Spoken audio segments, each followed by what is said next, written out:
Centralisation اور پیریفرلائزیشن. جیسے کہ اگر آپ ڈسک سلپ کے لیے ایکسرسائزز سٹارٹ کرتے ہیں، اس کی وجہ سے اگر آپ کا درد جو آپ کی پنڈلی میں تھا وہ اوپر ہوتا ہوا آپ کی بیک آف تھائی میں آتا ہے اور اس کے بعد آپ کی کمر میں آ جاتا ہے، تو یہ سینٹرلائزیشن ہے. اگر آپ ایکسرسائزز کرتے ہیں جو درد آپ کی کمر میں ہو رہا تھا وہ اگر آپ کی نیچے ٹانگ کی طرف بڑھنا محسوس ہو جائے تو یہ پیریفرلائزیشن ہوگا، اور یہ ٹریٹمنٹ کا نیگیٹو پوائنٹ ہے. ہم نے ہمیشہ سینٹرلائزیشن کو فوکس کرنا ہے. سلپ ڈسک کی وجہ سے جو شیٹیکا کا ایشو بنتا ہے اس میں ہم ایسی ایکسرسائزز پرفارم کرتے ہیں جس سے جو ڈسک ہے وہ اپنی جگہ پہ واپس آ جائے، یا پھر جو فلوئڈ باہری کی طرف نکلا ہوا ہے اور جو نرو ہے اس کو پنچ کر رہا ہے یا پھر اس کو پریس کر رہا ہے وہ اپنی جگہ پہ واپس آ جائے. اس کے لیے ہم نے ایکسرسائزز پرفارم کرنی ہے. سب سے پہلی ایکسرسائز میں اگر پیشنٹ کو اتنا شدید پین ہے کہ اس سے الٹا لیٹا بھی نہیں جا رہا تو اس کو کہیں کہ وہ پلو یوز کرے. اس طرح اس نے 2 پلو لے لینے ہیں. اس کے بعد اس نے ایسے اس کے اوپر لیٹ جانا ہے. جب اس کی یہ والی پوزیشن کمفرٹیبل ہو جائے گی، اس کی درد میں بہتری ہو جائے گی، تو اس کو کہیں کہ وہ ایک پلو کو ریموو کر دے. جب یہ والی پوزیشن بھی کمفرٹیبل ہو جائے تو پھر ہم پلو کو بالکل ہی ریموو کر دیں گے اور اس طرح کمفرٹیبل پوزیشن میں آ جائیں گے. جب یہ والی پوزیشن بھی کمفرٹیبل ہو جائے اور اس کی درد میں کمی آ جائے، اس کے بعد جیسے بچے کارٹون دیکھتے ہیں آپ اس پوزیشن میں آ جائیں. جب یہ والی پوزیشن بھی کمفرٹیبل ہو جائے تو اس کے بعد آپ نے مکینزی ایکسرسائز کے جو ہے وہ پروٹوکول کو فالو کرنا ہے. لیکن اس سے پہلے آپ اس بات کا خیال رکھیں کہ آپ نے پہلے پیسو موومنٹ ہی کرنی ہے، آپ نے ایکٹیو موومنٹ کو اوائڈ کرنا ہے. اس کے لیے آپ اپنے دونوں ہاتھوں کے اوپر زیادہ زور ڈالیں گے اور پیسو موومنٹ کریں گے. اور جیسے جیسے آپ کی درد میں مزید کمی آتی جائے گی اس کے بعد آپ ایکٹیو موومنٹ کی طرف شفٹ ہو جائیں گے. اس کے لیے آپ نے اپنے دونوں ہاتھوں کو ایسے سائڈ پہ رکھنا ہے اور آپ نے ایسے کمر اپنی اوپر اٹھانی ہے. جیسے جیسے آپ کی درد میں بہتری آتی جائے اس کے بعد آپ اپنی کمر کو مزید اوپر اٹھاتے جائیں. یہاں پر آپ اس کو 5 سے 10 سیکنڈ کے لیے روک رکھیں گے اور پھر آرام سے واپس لے آئیں گے. آپ نے اس ایکسرسائز کو 10 سے 15 مرتبہ ریپیٹ کرنا ہے. دوسری ایکسرسائز ہم نے اسٹینڈنگ پوزیشن میں پرفارم کرنی ہے. اس کے لیے سمپلی آپ نے اپنے دونوں ہاتھوں کو بیک سائڈ پہ رکھنا ہے. اس کے بعد آپ نے اپنے سر کو اور کمر کو پیچھے کی طرف لے کے آنا. یہاں پر آپ اس کو 5 سے 10 سیکنڈ کے لیے روک رکھیں گے اور آرام سے ریلیکس کر لیں. اس ایکسرسائز کو بھی ہم نے 10 سے 15 مرتبہ ریپیٹ کرنا ہے. ڈسک پرولیپس کے ٹریٹمنٹ میں مکینزی ایکسرسائزز کے ساتھ ساتھ جو ہمارے سراؤنڈنگ سٹرکچرز ہیں جیسے ہمارے ہپ مسلز ہیں ان کو بھی اسٹرینتھن کرنا ضروری ہے. اس کے لیے ہم ایسے ایکسرسائزز پرفارم کریں گے.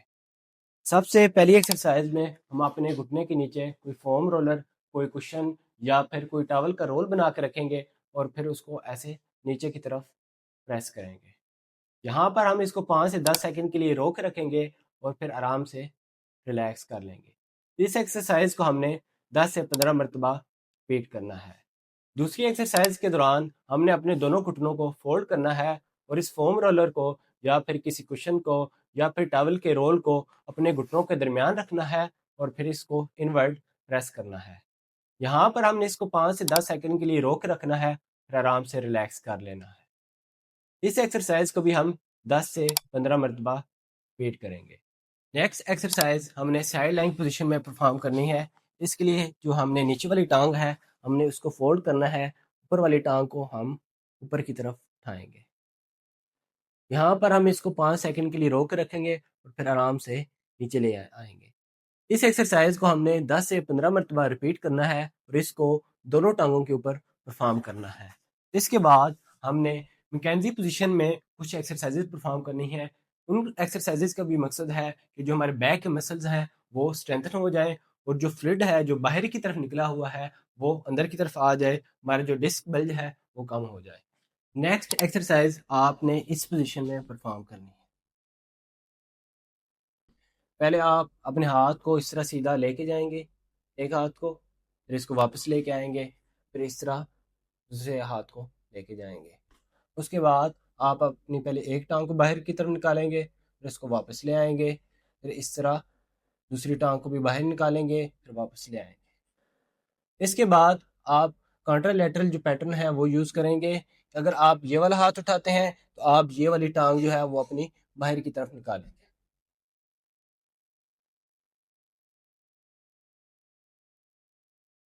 اس ایکسرسائز کو آپ نے سٹارٹ میں 5 منٹ کے لیے ریپیٹ کرنا ہے۔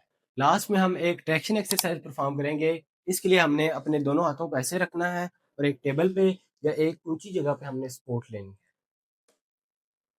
اس سے ہمیں کمر میں ٹریکشن فیل ہوگی۔ اس ایکسرسائز کو ہم نے 4 سے 5 منٹ کے لیے پرفارم کرنا ہے۔ اس کے بعد ہم اپنی باڈی کو ایسے سیدھا کر لیں گے۔ لاسٹ میں ہم کچھ امپورٹنٹ پوائنٹس ڈسکس کریں گے۔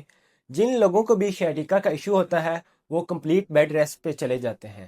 آپ نے اس چیز کو اوائڈ کرنا ہے۔ میکسیمم آپ 3 دن کا ہے جو ہے بیڈ ریسٹ کریں گے، اس کے بعد آپ نے ایکٹیو رہنا ہے۔